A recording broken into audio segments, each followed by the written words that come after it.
नाथ भगवान की, चैतन्य चमत्कारी श्री चंद्र प्रभ भगवान की, परम शांति विधायक श्री शांतिनाथ भगवान की, चिंतामणि श्री पार्श्वनाथ भगवान की, वर्तमान शासन नायक श्री महावीर भगवान की, संत श्रोमणी 108 आचार्य गुरुवर श्री विद्यासागर जी महाराज की, पूज्य मुनि श्री प्रमाण सागर जी महाराज की, पूज्य मुनि श्री विराट सागर जी महाराज की।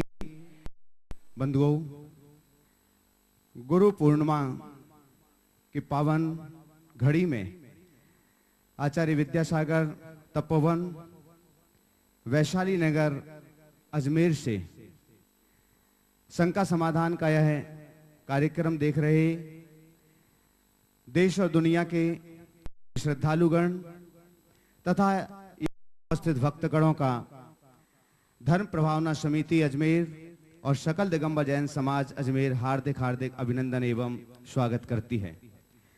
शंका समाधान के इस सत्र को हम लेकर के चलें। सबसे पहले पूज्य मुनि श्री का मंगल आशीष हम सभी लोग ग्रहण करने के लिए चल रहे हैं और उस आशीष की श्रृंखला में हम जोड़ रहे हैं जिन्होंने कुचामन सिटी में शंका समाधान के सत्र को संचालित किया हुआ था। अजित पांड्या कुचामन से हमारे बीच हम चाहेंगे कि नमोस्तु आपका महाराज श्री के श्री चरणों तक पहुंचे और मंगल आशीष आपके लिए मिले, उसके लिए अजित तुत।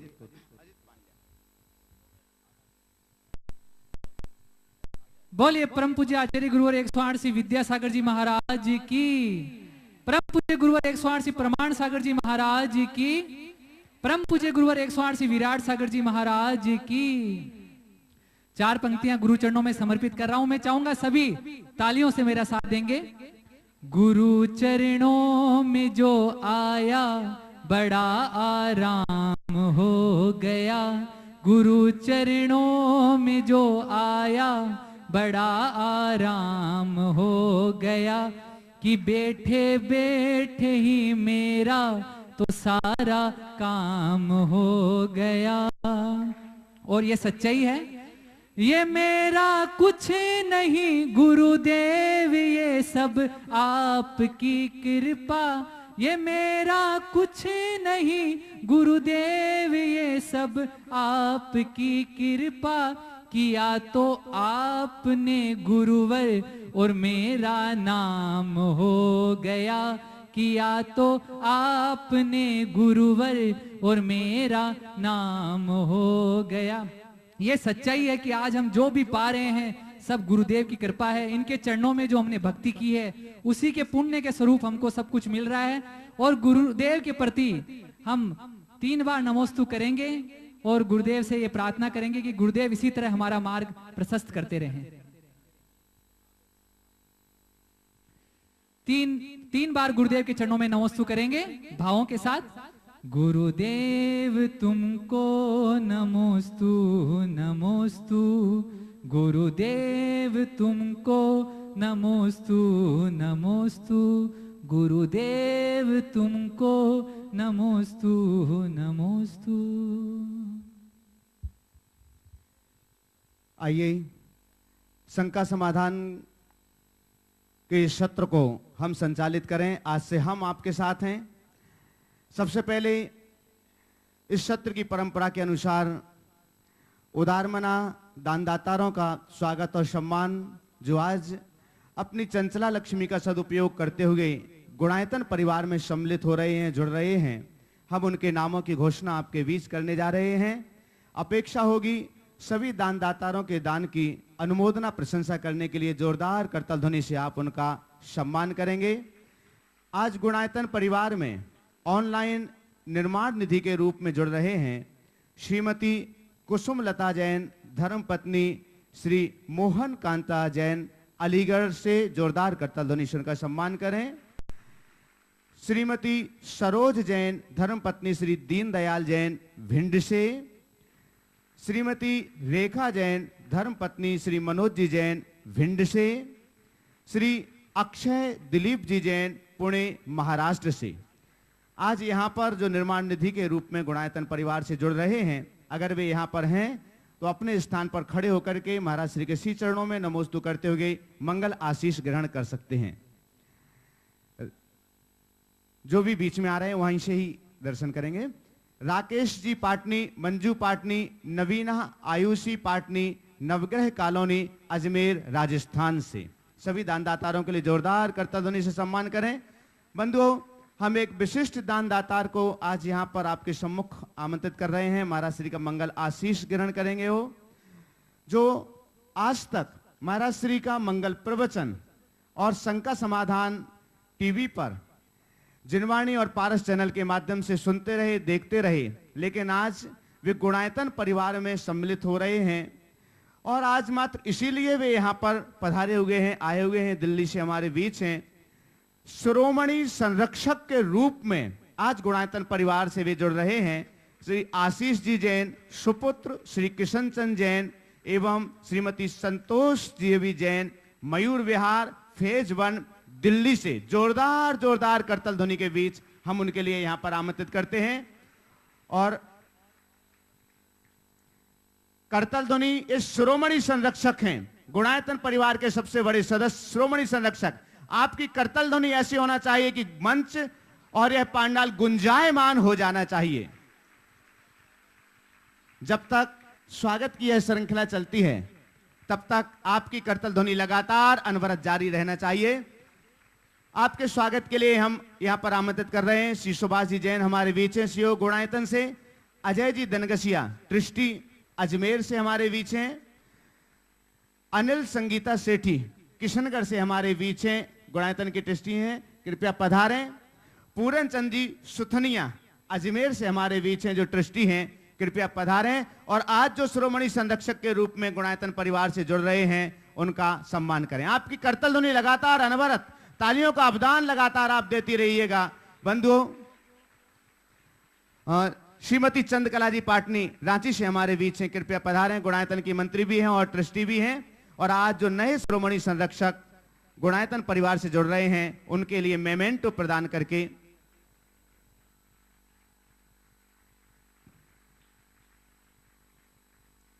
आइए। इसके साथ ही आज के प्रथम प्रश्न के लिए भी हम श्री आशीष जी जैन, जो गुणायतन, उनकी माता श्री भी साथ में, श्रीमती संतोष देवी जैन, प्रथम प्रश्न के लिए हम आज उनके लिए यहां पर आमंत्रित कर रहे हैं।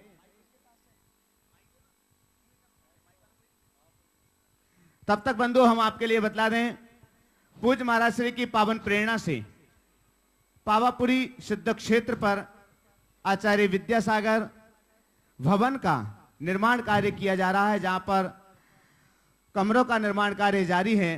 विगत दिनों बहुत से दानदातारों ने अपनी दान की घोषणा की है। आज पुनः एक कमरे के लिए यहां पर घोषणा हम आपके बीच करने जा रहे हैं। स्वर्गीय प्रकाश चंद जी गंगवाल की स्मृति में श्रीमती कांताबाई मातेश्वरी, श्री विनोद पप्पू जी गंगवाल, रश्मि गंगवाल, रजत गंगवाल, साड़म, झारखंड से जोरदार करताल ध्वनि से आप उनका सम्मान करें। मात्र 10-11 कमरे वहां पर शेष रह गए हैं और जिसकी दान राशि 4 लाख रुपए मात्र है। आप भी उस पावन सिद्ध भूमि पर अपनी ओर से एक रूम का निर्माण कार्य का दान सहयोग कर सकते हैं। आशीष जी जैन, दिल्ली। नमस्ते महाराज, नमस्ते महाराज, नमस्ते महाराज। महाराज, मेरा प्रश्न ये है कि मेरी जो कार्य है उसके उपलक्ष्य में मैं ट्रैवल काफ़ी करता हूँ और बाहर ज़्यादा रहता हूँ। तो उस संदर्भ में धर्म को, जैन धर्म को मैं किस तरीके से निभाऊं और किस तरीके से उसमें ज़्यादा से ज़्यादा अपना योगदान दे के अपने जैन धर्म के बारे में पता करता रहूं और स्वाध्याय करूं और आपकी शरण में आपका भक्त बना रहूं। बहुत अच्छा सवाल आपने किया है। सबसे पहले तो मैं आपकी और आपकी भावना की सराहना करूंगा कि इतने दूर से चलकर भारत और भारत से बाहर ही ज़्यादा रहते हैं, प्राय सिंगापुर बेस्ड रहते हैं, और इन्होंने आकर के मुझसे कहा, इनकी माँ ने कहा, महाराज पहले आपके एक बार दर्शन किए थे, आज हम एक विशेष भाव लेकर आए हैं, हमें आज गुणायतन से जुड़ना है और अच्छे से जुड़ना है, हम ये मन लेकर आए। ये गुणायतन का प्रभाव है। लोग पहले से मन बना करके आते हैं। बंधुओं, गुणायतन के संदर्भ में एक बात मैं सबको कह देना चाहूँगा। गुणायतन एक योजना मात्र नहीं है, एक बहुत बड़ा अभियान है जो पूरे देश के, समाज के गुणात्मक परिवर्तन का काम करेगी। और इसमें लोग स्वप्रेरित भावना से जुड़ रहे हैं। और मेरी इसके पीछे जो मूल भावना है वो ये है कि अधिक से अधिक लोगों का जुड़ाव हो। यद्यपि गुणायतन से संबद्ध जितने लोग हैं, जिस तरह के लोग हैं, उनमें बहुतों ने हमें ऐसा खुला आश्वासन दे रखा है कि आप महाराज इशारा करिए, जो चाहिए हम गुणायतन में लगाने के लिए तत्पर हैं। पर मेरा दृष्टिकोण बहुत साफ है। ऐसा करने से गुणायतन तो बन जाएगा, पर समाज का जैसा गुणात्मक परिवर्तन हम चाहते वो नहीं हो पाएगा। और इसी ख्याल से हमने गुणायतन को पूरे विश्व से जोड़ने की बात सोच रखी है और लोगों को जोड़ रहे हैं। आज 23 राज्य और 9 देशों में गुणायतन का नेटवर्क है। यह दिगंबर जैन समाज की इकलौती संस्था है और दिनों दिन इसका नेटवर्क बढ़ेगा। आज ही सुभाष जी ने मुझे बताया 7,480 इसके पंजीकृत सदस्य हैं। एक बहुत बड़ा संगठन है। और मेरी एक बहुत बड़ी कल्पना है जिसे मैं समय पर प्रकट करूंगा, जो आने वाले समय में हमारी समाज के विकास में एक बहुत बड़ी भूमिका का निर्माण करेगा। कई लोग कहते हैं कि महाराज जहां है वहां गुणायतन है। अरे भाई, महाराज का नाम ही गुणायतन है। वस्तुतः साधु कौन होता है? जो गुणों का आयतन होता है वह साधु होता है। मुझे उससे कोई प्रयोजन नहीं। मेरा प्रयोजन एक ही है कि हमारी समाज का विकास होना चाहिए, सर्वतोमुखी विकास होना चाहिए। और गुणायतन के प्लेटफॉर्म में मुझे पूरी संभावना दिखती है। इसलिए इन सब बातों को लेकर के बहुत ध्यान रखना। ये पूरे चातुर्मास भक्तगण आते हैं और वे गुणायतन से इतने प्रेरित और प्रभावित हैं कि खुद अपना मन बना करके आते हैं, रोज आते हैं। और अभी तो ठीक यहाँ आ रहे हैं चातुर्मास में, नहीं है तो लोग स्वेच्छा से ऑनलाइन अपना सहयोग प्रदान करते हैं और उसकी घोषणा इस मंच से होती है। मैं कभी किसी से कहता नहीं, लोग खुद अपने भाव प्रकट करके आते हैं और मैं उन्हें केवल आशीर्वाद देता हूं। इसलिए क्योंकि आने वाले दिनों में गुणायतन समाज का गुणात्मक परिवर्तन करेगा। क्या करेगा, एक बहुत बड़ी परिकल्पना मेरे मन में है, पर मैं उसे अभी प्रकट नहीं करूंगा, समय पर प्रकट करूंगा। और जिस दिन वो प्रकट होंगे उस दिन वो हमारे जैन समाज के लिए बहुत गौरव का विषय होगी। खैर, ये गुणायतन के संदर्भ में मैंने बात की। ऐसा मैंने इसलिए किया क्योंकि बहुत लोग गुणायतन को लेकर भ्रांतियां फैलाते हैं। बहुतों के मन में ये बात भी जुड़ गई कि गुणायतन में तो बहुत पैसा है। ध्यान रखें, गुणायतन में जिस तरह की भ्रांतियां हैं, ये भ्रांतियां नहीं होनी चाहिए। गुणायतन का प्रोजेक्ट बहुत बड़ा है और गुणायतन का उद्देश्य बहुत व्यापक है। अभी तो जो प्रोजेक्ट है उस प्रोजेक्ट की ही पूर्ति की व्यवस्था नहीं हुई और गुणायतन को अपने उद्देश्यों की पूर्ति के लिए बहुत कुछ करना है। ये आपका अपना भाग होगा जो आप अपने द्रव्य को लगाओगे। अपने जीवन को सफल बनाना हो, सार्थक बनाना हो, अपने धन को सार्थक बनाना हो, अपने भाव को सुधारना हो, तो जरूर गुणायतन से जुड़िएगा। आपके कहने न कहने से कुछ नहीं होता। जिसका होनहार अच्छा होता है वही ऐसे अच्छे कार्यों से जुड़ता है। ये संदेश मैं पूरे देश को देना चाहता हूँ। इस बात को आप सब ध्यान रखिएगा। ऐसे भी मैं गुणायतन के विषय में बहुत कम बोलता हूँ। आपने जो सवाल किया, आप जैसे युवाओं को देख करके मुझे बहुत प्रसन्नता है कि एक प्रोफेशनल जिंदगी जीने के बाद भी धर्म को अपने जीवन में स्थान दे रहे हैं। और इस तरह के लोग जो बड़ी बड़ी कंपनियों से जुड़े हुए होते हैं, उनको ट्रेवल करना पड़ता है। कई लोग तो ऐसे भी होते हैं जिनको सप्ताह में 5 दिन प्लेन पे बैठना पड़ता है। उनमें से शायद आप भी हों। ऐसे समय में, ऐसे व्यस्ततम जीवन में धर्म कैसे करें? निश्चित आपसे मैं कहूं कि रोज मंदिर में पूजन करो तो शायद इम्प्रैक्टिकल होगा। आपसे मैं कहूं कि जहां गुरुजन हो वहां सभा में बैठ करके प्रवचन सुनो तो शायद ये भी आप नहीं कर पाओगे।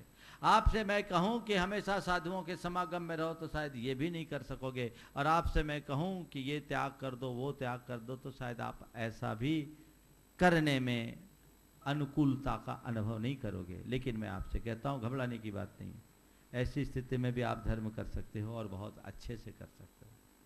क्या कर सकते हो?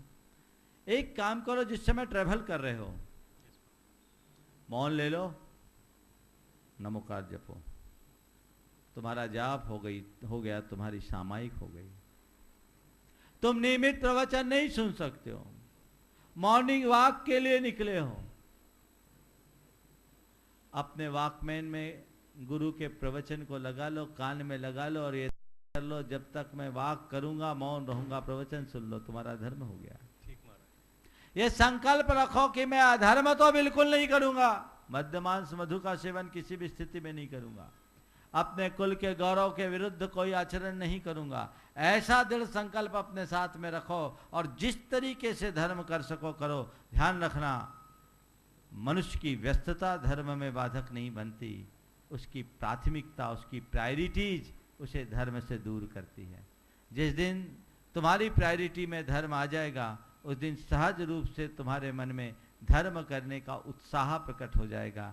आज प्रायोरिटी दूसरी हो जाने के कारण ऐसी स्थितियां बन रही है। लोगों को बदलना चाहिए। हम धर्म करने का तरीका बदल दें लेकिन धर्म को कभी गौण करने की कोशिश न करें। नमस्ते महाराज। नमस्ते महाराज। नमस्ते। शर्मिला अनिल जैन बिलाला जयपुर जोगणायतन की ट्रस्टी हैं। इसके बाद तैयार रहेंगे अनीता जैन मोडाशिया पाडलिया वाशिंगटन अमेरिका, कुमारी अभिषी भंडारी जयपुर, श्रीमती शशि जयपुर। नमोस्तु गुरुवर, नमोस्तु नमोस्तु। गुरुवर, जिनवाणी माँ का हम पे बहुत बड़ा उपकार है, ये हमें मालूम है। लेकिन गुरुवर, आप मुनियों के मुख से जो वाणी खिरती है उसका भी हम लोगों पे एकदम बहुत ज़्यादा उपकार है। तो किसका ऋण जाता है दोनों में से? देखो, वस्तुतः मुनियों के मुख से भी जो निकलता है ना वो उनका नहीं होता, जिनवाणी का होता है। समझ गए? तो जो कुछ है जिनका है, जिनकी वाणी का, हम लोग जिनवाणी के प्रचारक हैं। वो जिनवाणी में जो लिखा है उसे आपकी भाषा में हमें आप तक पहुंचाते हैं। तो हमारा काम केवल ट्रांसमिशन करने का है, बाकी हमारा अपना कुछ नहीं। इसलिए हम ये कहेंगे कि हमें जिनवाणी का सदैव ध्यान रखना चाहिए, जिनेंद्र का ध्यान रखना चाहिए। पर महाराज जी, हम लोगों तक तो आप ही पहुंचाने वाले देखो, ऐसा होता है ना, जिनवाणी अगम समुद्र की तरह। समुद्र में सीधे डुबकी लगाओगे ना तो खाज हो जाएगी। सागर में न नहा सकते हैं न समुद्र के पानी को पी सकते हैं, लेकिन समुद्र का वही पानी जब सूर्य वाष्पीकृत करके बादल के रूप में परिवर्तित कर देता है और हम पर बरसाता है तो वह बहुत तृप्तिकर और आह्लादजनक हो जाता है। ऐसे ही जिनवाणी अगम समुद्र की तरह, उसमें डायरेक्ट गोता लगाओगे तो खाज के अलावा कुछ नहीं पाओगे। पर उसी जिनवाणी को जब गुरुजन अपने अनुभव के प्रताप से वाष्पीकृत करके अपने प्रवचन के बादल के रूप में बरसाते हैं तो सहजग्राह्य और तृप्तिकर हो जाता है, आनंददायी हो जाता है। बस गुरु की इतनी ही भूमिका। नमोस्तु गुरुवर। अनीता जैन मोडाशिया पाडलिया परिवार वाशिंगटन अमेरिका। नमोस्तु गुरुवर, नमोस्तु गुरुवर, नमोस्तु गुरुवर। मेरा क्वेश्चन है, विदेशों में विद्यालय में धर्म निरपेक्षता सिखाई जाती है, लेकिन बहुत सारे बच्चे धर्महीन बनते जा रहे हैं। उनमें धर्म के प्रति कैसे श्रद्धा और विश्वास पैदा किया है? देखिए, सबसे बड़ी बात तो है कि विदेश में जो अवधारणा है धर्म निरपेक्षता की, वस्तुतः उनने धर्म को समझा ही नहीं। वे संप्रदाय निरपेक्षता की बात करते हैं, पंथ निरपेक्षता की बात करते हैं। धर्म से निरपेक्ष होकर के तो कोई जी नहीं सकता। धर्म है हमारे अंदर की करुणा, धर्म है हमारे भीतर का प्रेम, धर्म है हमारे अंदर की अहिंसा, धर्म है हमारे दिल की क्षमा। मनुष्य इनसे निरपेक्ष होकर के कभी नहीं जी सकता। विश्व में शांति और सद्भाव की स्थापना धर्म के बिना नहीं हो सकती। इसलिए हम लोगों को ये बताएं कि हमारे जीवन में धर्म की क्या उपयोगिता है। नई पीढ़ी को धर्म के संदर्भ में बताने की बात मैं आपसे कहना चाहूँगा। एक बार ऐसा हुआ, एक परिवार दिल्ली का मेरे पास आया। 22-23 साल का युवक साथ में था। माँ ने इशारा किया और कहा कि महाराज इससे कहो कि ये धर्म करे। मैंने उसकी तरफ देखा और जैसे ही मैं उसकी तरफ मुखातिब हुआ, मैंने पूछा भैया क्या बात है? बोले महाराज मुझे तो धर्म का मतलब लगता है टाइम वेस्टेज। बोले ऐसा क्यों? बोले नहीं, मुझे धर्म की कोई उपयोगिता समझ में नहीं आती, क्या यूटिलिटी है, कुछ नहीं है। बोले बिल्कुल ठीक कहते हो। हमने उससे पूछा ये बताओ तुम अपने नेगेटिव इमोशंस को कंट्रोल करना चाहते हो? बोले हाँ करना चाहता हूँ। बैड हैबिट्स से बचना चाहते हो? बोले हाँ चाहता हूँ। बैड हैबिट्स को अच्छा मानते? बोले नहीं मानते। नेगेटिव इमोशंस को कंट्रोल करना चाहते हैं, बैड हैबिट्स को ठीक करना चाहते हैं। तो बोले बस अगर नहीं करो तो बोले इससे हमारी लाइफ बिगड़ जाएगी। हम बोले बस इसी का नाम तो धर्म है। धर्म और क्या कहता है? अपने अंदर के नेगेटिव इमोशंस को कंट्रोल करो, सेल्फ कंट्रोल लाओ, बैड हैबिट्स से बचो, दुष्प्रवृत्तियों से बचो। यदि अगर इतना तुम्हारे जीवन में आ गया तो तुम्हारा जीवन धन्य हो जाएगा। तो अपने जीवन को उसी अनुरूप ढालना चाहिए। हम धर्म को अत्यंत व्यवहारिक और तार्किक तरीके से लोगों के बीच प्रस्तुत करें। हम उन्हें ये ना समझाएं कि धर्म हमारी कोई एक क्रिया है, धर्म हमारे जीवन के रूपांतरण की प्रक्रिया है। हमने उससे कहा कि तुम्हारे जीवन में जो स्ट्रेस आते हैं, अप डाउन्स आते हैं, उसमें अपने आप को कैसे स्थिर करते हो, उसमें स्थिरता देगा तुम्हें धर्म। धर्म को समझो, धर्म की आध्यात्मिकता को समझो। जब तुम उसे आत्मसात करोगे निश्चयतः अपने जीवन को सफल बनाओ। कुमारी अभिषी भंडारी जयपुर आगे तैयार रहेंगे। श्रीमती शशि अजित तोतका जयपुर, रेणु विनय जैन। नमोस्तु महाराज जी, मैं अभिषी भंडारी जयपुर से। मेरा प्रश्न ये है कि गुरुवार मेरे गुरु पूर्णिमा पे स्कूल की छुट्टी थी, तो मैं गुरु चरणों में अपने भाव अगर आपकी आज्ञा हो तो समर्पित करना चाहती हूँ। 2 लाइन में सुनाना, ज़्यादा नहीं है, और केवल इस बच्ची को छूट है, बाकी को नहीं। बोलो। ए मेरे गुरुवर परम पद कमल में वंदनम, आई हूँ गुरु के द्वार। गुरुवर मेरा प्रश्न ये है कि मेरे जन्मदिन पर मैंने मेरे बड़े बाबा और छोटे बाबा का सानिध्य मिला।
गुरुवर के चरणों में शत शत नमन।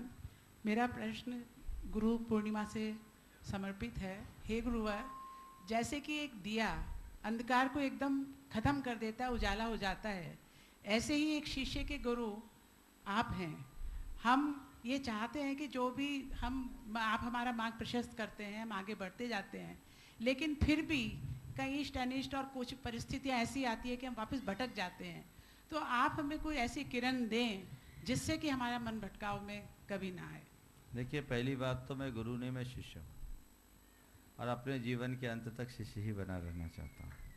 आप लोग मुझे गुरु के रूप में मानते हैं, आप जानो, पर मैं हमेशा अपने आप को एक शिष्य के रूप ही मानता हूँ, क्योंकि मैंने अपने आप को गुरु चरणों में अर्पित कर दिया है। रहा सवाल मन भटकता है तो क्या करें, मेरा जब भी मन भटकता है मैं अपने गुरुदेव को याद करता हूँ, उनकी छवि को याद करता हूँ और उनसे मुझे एक अमूर्त प्रेरणा मिलती है, मन तुरंत ठीक हो जाता है। हम आपसे ये कहेंगे, सबसे कहेंगे, जब भी मन भटके गुरु को याद करो, उनकी छवि को याद करो और उनसे प्रार्थना करो। मन भटक रहा है, आप मुझे संबल दो, शक्ति दो। अब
ओम, हाँ,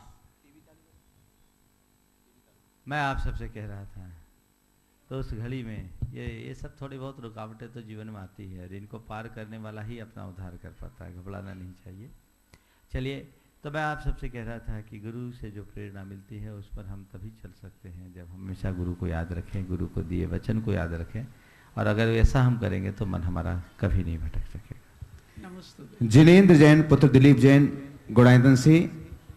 हाँ, पूछो। नमस्ते महाराज जी, मेरा प्रश्न ये है कि मैं अभी क्लास 12 में हूँ, अगले साल मैं कोलकाता जा रहा हूँ सीए की तैयारी के लिए, तो उस स्थिति में मुझे अपने आप को मानसिक तरीके से कैसे तैयार करना चाहिए, कृपया मार्गदर्शन। देखिए, पढ़ाई करने के लिए तुम जा रहे हो, सबसे पहले तो तुम्हें ये लक्ष्य रखना चाहिए कि मेरे माँ बाप ने मुझे कितनी कठिनाइयों से पाला पोसा बड़ा किया और मुझे उसे पूर्ण करना है। जिस लक्ष्य को लेकर मैं चला हूँ मुझे उस लक्ष्य को पूरा करना है।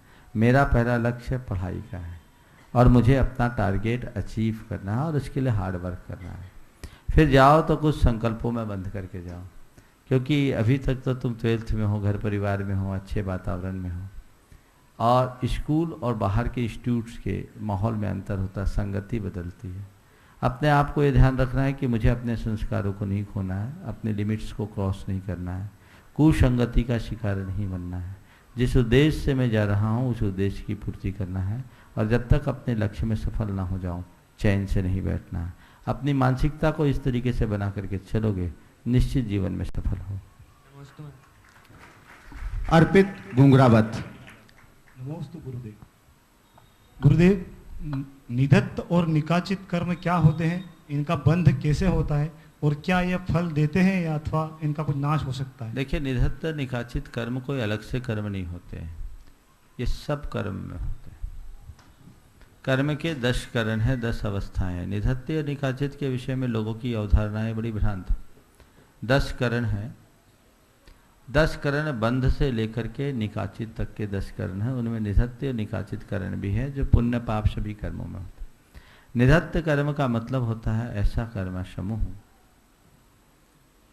जिनका हम उत्कर्षण नहीं कर सके, अपकर्षण नहीं कर सके, संक्रमण जिनका हम संक्रमण और उदीर्णा न कर सके पर उत्कर्षण अपकर्षण कर सके। और निकाचित वह ऐसे कर्म परमाणुओं का समूह जिनका न उत्कर्षण अपकर्षण, न अपकर्षण, न संक्रमण, न उदीर्णा हो सके। तो कहने का तात्पर्य यह है कि हर कर्म के साथ कुछ कर्म के परमाणुओं के अंश ऐसे होते हैं जो उसी तरह से पड़े रहते हैं, और इस कर्म का क्षय, निधत्तिपना और निकाचितपना, ऐसे कर्मशास्त्रीय भाषा में शुक्ल ध्यान की विशुद्धि से अंत होता है, अनिवृत्तिकरण गुण स्थान में। पर आचार्य वीरसेन महाराज के कथनानुसार ये भी भगवान की भक्ति जन विशुद्धि से नष्ट हो सकते हैं। जिनबिंब दंशने निधत्ति निगादिद सभी कम कलावश्यक है दंशनादो। इनका उदय तो जैसे अपने समय के अनुरूप होगा, निधत्ति का भी होगा, निकाचित का भी होगा, पर कुछ ऐसे भी अंश रहते हैं जो आगे चल करके परमुख से उदय में आते हैं, क्योंकि 9वें गुण स्थान में निधत्तिपना, निकाचितपना नष्ट हो जाता है। तो उसे उसी संदर्भ में देखना चाहिए। मनीष जैन, घुंगराबाद। नमस्ते महाराज, मेरा प्रश्न ये है कि महाराज जी, प्राय जैन धर्म में कहा जाता है कि किसी पीढ़ी में बहुत पैसा है पर उसके पास धर्म नहीं है, पर उसमें ये अपने जैन धर्म में ये कहा जाता है कि उसकी आने वाली पीढ़ी या उससे आने वाली पीढ़ी उसका नाश होगा। पर बहुत सी जगह ऐसा होता है 4-4 पीढ़ी तक ऐसा कुछ नहीं होता है। तो महाराज जी, उनके कौन से पुण्य का उदय रहता है? देखिए, हर व्यक्ति का अपना पुण्य होता है। जब तक वो जी रहा है तब तक उसका पुण्य है। कुछ पुण्य हमारा स्वगत होता है, कुछ पुण्य हमें दाय भाग में मिलता है। दाय भाग यानी माँ बाप के परंपरा से प्राप्त होता है। जैसे एक व्यक्ति जन्म से करोड़पति व्यक्ति के घर जन्मा, उसी दिन से वो करोड़पति हो गया, अभी उसने कोई पुरुषार्थ नहीं किया, तो उसका जो करोड़पतित्व है वो माँ बाप के दाय भाग के रूप में मिला। और कई ऐसा है जो भिखारी के यहाँ जन्मा और वो जन्म से दरिद्र हो गया, तो ये दाय भाग में भिखारी बना को प्राप्त किया, वो उसके कर्म का संयोग था। महाराज जो धर्म से पूरी सुनो, पूरी बात सुनो। लेकिन ऐसा हो सकता है कि एक करोड़पति के घर में बैठा जन्मा हुआ व्यक्ति या राजा के रूप परिवार में जन्मा हुआ व्यक्ति भी रंग का बन जाए, अगर उसका पुरुषार्थ खोटा हो, उसके लक्षण खराब हो और पाप कर्म का उदय हो, तो राजा से रंग का बन सकता है। और यह भी देखा जाता है कि करोड़पति एक भिखारी या साधारण व्यक्ति के घर में जन्मा हुआ व्यक्ति राष्ट्रपति बन जाता है। अब्दुल कलाम साहब इसके उदाहरण हैं। अब आपने पूछा इसका धर्म अधर्म से क्या संबंध? धनवान, धन संपन्नता और धनाभाव धर्म अधर्म से संबद्ध नहीं। धन संपन्नता और धनाभाव का संबंध है हमारे अपने कृत अकृत्यों से है। पुण्य पाप इसमें सीधे कारण नहीं है, इनमें परोक्ष हेतु है। ये मत सोचना कि जिस व्यक्ति के साथ धन संपन्नता है उसका परम पुण्योदय है और जो व्यक्ति धनहीन है उसके पाप का उदय है, ऐसा मत सोचना। नहीं तो हम लोगों का बड़ा पापोदय मानना पड़ेगा। है हमारे पास धन, लेकिन नहीं। पुण्य केवल अनुकूल संयोग देता है, और उस अनुकूल संयोग में कई बार इस बात पर प्रकाश डाल चुका कि पुण्य ने हमें अनुकूल संयोग दिया और अनुकूल संयोग को पाकर के व्यक्ति धन आदि कमाने का प्रयास करता है। जो पाप की क्रिया है तब धन कमाता है। तो किसी को ऐसा कुछ इंसिडेंस हो जाता है कि कई पीढ़ियों से ऐसे अनुकूल संयोग मिल जाए, ऐसा पुण्य वो ले करके आए। और कई ऐसे होते हैं कि एक आध पीढ़ी चढ़ती है उतरती है, तो हर पीढ़ी का अपना अपना पुण्य और अपना अपना पाप होता है। अधर्मियों के यहाँ भी ऐसा हो जाता है और कई बार धर्मियों के यहाँ भी इसके विरुद्ध रूप देखने को मिलते हैं। लेकिन एक बात ध्यान रखना, अधर्मी वैभव को पाकर के सफल भले हो जाए लेकिन प्रसन्न नहीं हो सकता, और धर्मी वैभवहीन होकर विपन्न भले हो जाए पर प्रसन्न बना रहता है। सच्ची संपत्ति प्रसन्नता। शैलेंद्र पंचोली।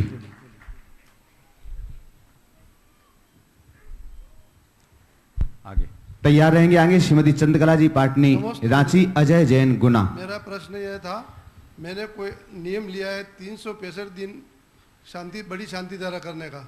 उसमें कोई सूतक पातक आए तो उसमें हम और किसी के द्वारा शांति धारा करवाएं और हमारे द्वारा द्रव्य मंदिर में दे सकते हैं या नहीं? सूतक पातक में मंदिर में द्रव्य नहीं चढ़ाया जा सकता। आप दान राशि सूतक आदि संपन्न होने के बाद दे सकते हैं, उसकी अनुमोदना कर उस पीरियड में दे सकते हैं अपन राशि? उस समय बोल दिया कि हमारी ये दान राशि, सूतक खत्म हो जाए दे दे। मनोज मालविया।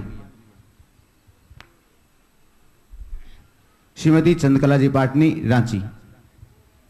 एक मिनट, मालवी को ले लेना, एक दो और ले लो। नमस्ते महाराज जी, मैं मनोज मालविया खांदू कॉलोनी से। महाराज जी, हम जब भी साधु संतों के पास जाते हैं या धर्म क्षेत्र में जाते हैं तो हमारे रत्न में शुद्धता आती है, लेकिन कभी कभी जाते हैं उसके बाद ही हमारे रत्न में दोष लगता है, ऐसा क्यों होता है महाराज जी? ऐसा इसलिए होता है कि पूरे मन से नहीं जाते, दूसरी बातें हावी हो जाती तो दोष लगता है। पूरे मन से जाओ तो दोष नहीं लगेगा। चलिए। अजय जैन गुना आगे तैयार रहेंगे। राजेश जैन सागर, रानू जैन परसोरिया सागर। बस बोलो, जल्दी बोलो। मुनिश्री के चरणों में बारंबार नमोस्तु। मुनिश्री, पुण्य के उदय से इंसान स्वर्ग में जाता है, लेकिन स्वर्ग के देव चाहते हैं कि हम मनुष्य गति में जाएं, ऐसा क्यों? ऐसा इसलिए कि स्वर्ग में वैभव जरूर है पर सर्व में शांति नहीं है। जो शांति मनुष्य जीवन में है वो कहीं नहीं, इसलिए सच्चे देवता भी मनुष्य बनने को तरसते हैं। अजय। राजेश जैन, रानू जैन परसोरिया सागर। बस महाराज जी नमोस्तु नमोस्तु नमोस्तु। महाराज जी, मेरा प्रश्न है, गुरु तो त्याग तृप्ति मूर्ति होते हैं, फिर भी उनकी निंदा क्यों होती है? जो करते उनसे पूछो। गुरु त्याग तप की मूर्ति हैं, पर जो निंदक हैं वो कषायों से भरे हुए हैं, तो उनको कहीं ना कहीं निकालना तो होगा। आम आदमी पर अपनी भड़ास निकाले तो उल्टा ठोक देगा। गुरु ही ऐसे होते हैं जो चुपचाप सह लें, इसलिए उन पर निकाल देते हैं। नमस्ते महाराज श्री। महाराज श्री, आज सुबह आपने गुरु पूर्णिमा पर बहुत अच्छा प्रवचन किया था और मतलब यहाँ पर आने वाले लोगों को और पूरे देश में शंका समाधान देखा जा रहा है, उसका लाभ मिले, तो इसके लिए आप गुरु की महिमा के बारे में कुछ बताइए। मतलब दोबारा एक प्रवचन और दो। सुबह प्रवचन तो दिया है। निश्चित आज की तिथि बड़ी मौलिक तिथि है, गुरु पूर्णिमा बहुत महत्वपूर्ण तिथि। मैंने जो सुबह प्रवचन में कहा था उसके सार को अगर मनुष्य अपने जीवन में उतार ले तो निश्चयतः उसके जीवन का उद्धार होगा। गुरु का भक्त बनना सरल है, शिष्य बनना बहुत कठिन है। अगर सच्चे अर्थों में गुरु की कृपा पाना चाहते हो तो 3 चीज़ें गुरु के चरणों में अर्पित कर दो। लगभग बहुत लोगों ने सुना होगा, लेकिन जो सुबह के कार्यक्रम नहीं सुनते उनके लिए मैं उसका जूस पिला रहा हूँ। अपनी इच्छा शक्ति, अपने निर्णय शक्ति और अपनी समझ शक्ति को गुरु चरणों में अर्पित कर दो। आज 4 बातें गुरु के विषय में नहीं बता रहा हूँ आपको। सुबह बोला वही दोहराऊंगा तो कहेंगे महाराज के पास एक ही माल है। हर किसी को ताज़ा चाहिए, सुबह का खाना शाम को नहीं सुहाता। अरे सुबह का खाना परस दिया तो चलिए एक फ्रेश चीज़ देते हैं। गुरु के पास जाओ, 2 मिनट 3 मिनट में बात करूँगा। गुरु के पास जाओ तो गो नियर, सबसे पहले गुरु के नज़दीक जाओ। गुरु के नज़दीक जाने का मतलब बहुत पास जाके चिपक जाओ। गुरु के सामीप्य को पाओ। उन्हें नजदीक से पाने का मतलब गुरु को अपने हृदय में बिठाओ। गुरु से तुम्हारी निकटता यानी हर पल तुम्हारे मन में गुरु के प्रति गौरव का भाव जुड़ा रहे। और एक बात बताऊं, गुरु की गरिमा का मजा गुरु के नजदीक जाने से मिलेगा, वो दूर से नहीं। दूर से तुम देखोगे वो केवल गुरु का प्रताप देखोगे, और नज़दीक जाकर के देखोगे तो गुरु की अच्छाई बुराई सब देखने को मिलेगी। किसी बगीचे में देखोगे तो तुम्हें सौरभ लुटाते हुए गुलाब दिखेंगे, दूर से तो तुम्हें खिले हुए गुलाब दिखेंगे, पास जाओगे तो कांटे भी दिखेंगे। गुरु को सच्चे अर्थों में अपनाना चाहते हो तो गुरु के नज़दीक जाओ। उनके गुण के साथ दोष भी दिखेंगे, पर तुम्हारी श्रद्धा होगी पक्की तो तुम गुणों को देखोगे, दोषों को नहीं। नियर के बाद हियर, सुनो। किससे सुनो? कानों से। सुनते हो गुरु की बात पूरी? कितनी सुनते हैं महाराज? रोज तो आप 4 बातें सुनाते हो, अब कितना सुनाओगे? नहीं, हृदय से सुनो। हियर, उनकी बात को सुनो, यानी वो जो कह रहे हैं बस इसी में मेरा हित है, इस विश्वास के साथ सुनो। फिर है डियर, गुरु से प्रेम करो। गुरु से प्रेम करो। जिससे प्रेम होता है उसके पीछे पागल होते हो कि नहीं? कभी गुरु के पीछे मन पागल हुआ? किसी व्यक्ति से तुम्हारा प्रेम होता है, तुम उसके पीछे पागल हो जाते हो। जिस दिन गुरु से प्रेम होगा, उसके पीछे पागल होगे, तुम्हारी दुनिया बदल जाएगी। और आखिरी है फियर, गुरु से डरो। डर दो तरह का होता है, एक सकारात्मक, एक नकारात्मक। एक असुरक्षावश जो भय होता है वो नकारात्मक भय है, और एक श्रद्धा से भरने के कारण जो भय होता है वो सकारात्मक भय है। मैं नकारात्मक भय की बात नहीं करता। शेर का नाम सुनते ही तुम कांप जाओगे, क्योंकि उससे डर है, खौफ है। तो गुरु के प्रति भय, गुरु के प्रति भय मतलब कैसा भय? अरे मैं ऐसा कोई अकृत्य करूंगा, मेरे गुरु सुनेंगे तो क्या कहेंगे, है ऐसा डर? अगर मेरे गुरु तक कोई ऐसी बात पहुंचा देगा तो मैं क्या मुंह लेके जाऊंगा, है ऐसा डर? अरे सब चलता है गलबा। गुरु का डर मनुष्य के जीवन को सुधारने में बहुत सहायक होता है। गुरु पूर्णिमा के इस पावन प्रसंग में अभी बहुत सारे लोग शंका समाधान के लिए बैठे होंगे, पर मेरी इच्छा गुरु चरणों में अपनी विनती अर्पित करने की हो रही है। और मैं चाह रहा हूँ, आज शंका समाधान तो रोज करते हैं, इस शंका समाधान के सत्र को थोड़ा मोड़ दूं, और आज परम पूज गुरुदेव के नाम की जाप मैं करूं और आप सब करें तो बहुत अच्छा होगा, ताकि हमारे स्पंदन उन तक पहुंचे।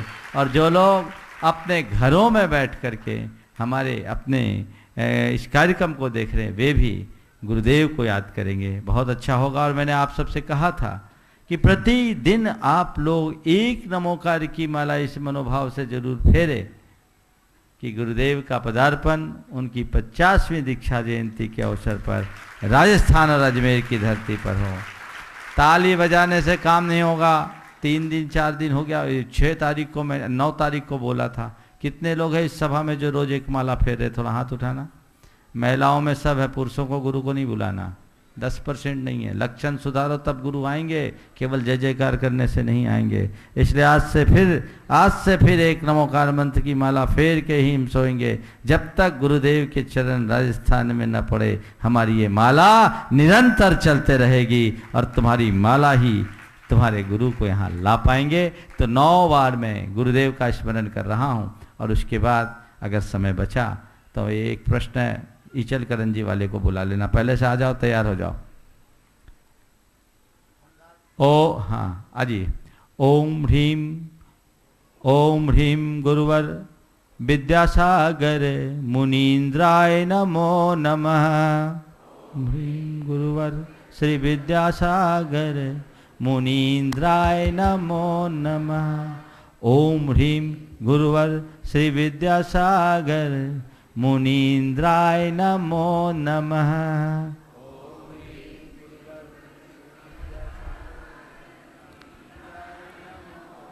ओम ह्रीम गुरुवर श्री विद्यासागर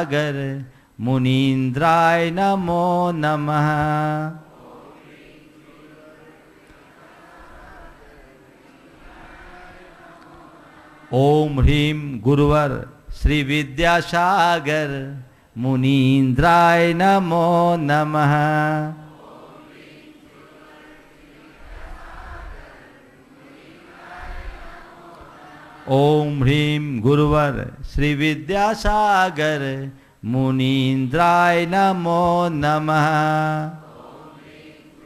ओम ह्रीम गुरुवर श्री विद्यासागर मुनीन्द्राय नमो नमः।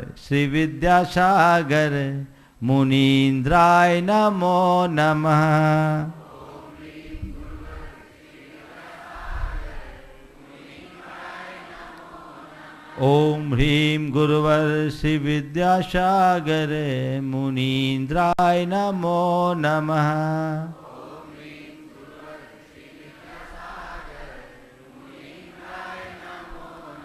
ओम ह्रीम गुरुवर श्री विद्यासागर मुनीन्द्राय नमो नमः।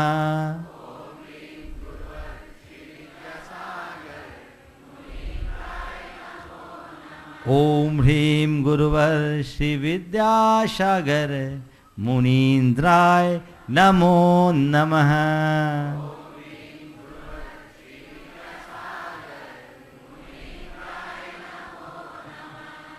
दिन में कम से कम सुबह उठते ही अपने गुरु को 9 बार याद करो, और जब कुछ घटना घटे गुरु को याद करो, तुम्हारा मार्ग हमेशा प्रशस्त होगा। पूछिए। हेलो, धनराज जी बाकलीवाल इचलकरन जी। गुरुवर के चरणों में नमोस्तु। मेरी शंका गुरुवर ये है कि जब स्वधर्म इंद्र भगवान की वाणी 66 दिन तक नहीं खिरी, तो स्वधर्म इंद्र को जो लगा कि भाई इंद्रभूति गौतम, लेकिन उस समय कोई जिनेन्द्र का भक्त वगैरह नहीं था कि जो उनके स्वधर्म इंद्र के नज़र में एक ब्राह्मण इंद्रभूति ही नज़र में आया। देखिए, तीर्थंकर भगवान महावीर ने इंद्रभूति के निमित्त से जो घटित हुआ वो एक बहुत बड़ी क्रांति हुई। सौधर्मेंद्र भगवान महावीर की धर्म की बड़ी प्रभावना चाहते थे, और पात्र हर कोई नहीं बनता। सिंघनी का दूध सोने के पात्र में आता है, औरों में वो पात्रता नहीं थी जो इंद्रभूति में था। और भगवान महावीर ने जिस जातिवाद संप्रदायवाद का विरोध किया उसकी रीढ़ टूटी, और ब्राह्मणवाद को खत्म करके उन्हें श्रमण बनाया, और एक भारतीय संस्कृति में एक नई इतिहास की घटना घटी। ये अलौकिक घटना थी। ये इंद्रभूति गौतम बहुत विलक्षण थे, उनमें असाधारण प्रतिभा थी, वो योग्यता थी, वो निमित्त आया, ऐसा बन गया। तो ये निमित्त से ही काम होता है। और ये बात ध्यान रखना, बपौती जैनियों की नहीं है। भगवान महावीर ने जैनियों को उपदेश नहीं दिया, भगवान महावीर ने प्राणी मात्र को उपदेश दिया है। हमने बाद में अपने आप को जैन अजैन के रूप में बांटा है। हम अपने जीवन को उसी तरीके से आगे बढ़ाएं। कल वीर शासन जयंती हम सबको बहुत उत्साह के साथ मनाना है, जिसकी सूचना आगे दी जाएगी। यहीं पर परम पूज्य गुरुदेव को नमन अर्पित करते हुए मैं यहीं पर विराम दे रहा हूँ। बोलिए परम पूज्याचार्य गुरुवर श्री विद्यासागर जी महाराज। जय बोलो पूज्य मुनि श्री प्रमाण सागर जी महाराज की। बंधु, कल वीर शासन जयंती है और प्रातः 6:30 बजे से शिव पांडाल में महावीर भगवान की महामंगलमयी संगीतमयी पूजन संपन्न की जाएगी। जो भी लोग इस शंका समाधान में आते हैं वे अपने, जैसे प्रातःकाल भी हमने आपके बीच घोषणा की हुई थी कि आप अपने प्रश्न एक कागज पर बहुत अच्छे से लिखें। आप अपना नाम लिखें, व्यवस्थित रूप से शहर का नाम लिखें, ताकि हम उन प्रश्नों में से जो समयोचित प्रश्न है, अति आवश्यक प्रश्न है, उन प्रश्नों को यहाँ पर स्थान दे सकें। इसलिए कल से जिनके प्रश्न शंका समाधान बॉक्स में वहां पर पहुंच जाएंगे, हम उन प्रश्नों को ही यहाँ पर स्थान दे पाएंगे। खासकर से अजमेर वाले तो इस बात का ध्यान रखें ही, मंच पर या 5 बजे के बाद किन्हीं के भी नाम वहां पर नहीं लिए जाएंगे। वो स्लिप ही हम उसमें से लेंगे और चुने हुए प्रश्नों को उसमें से हम निकालेंगे। आइए हम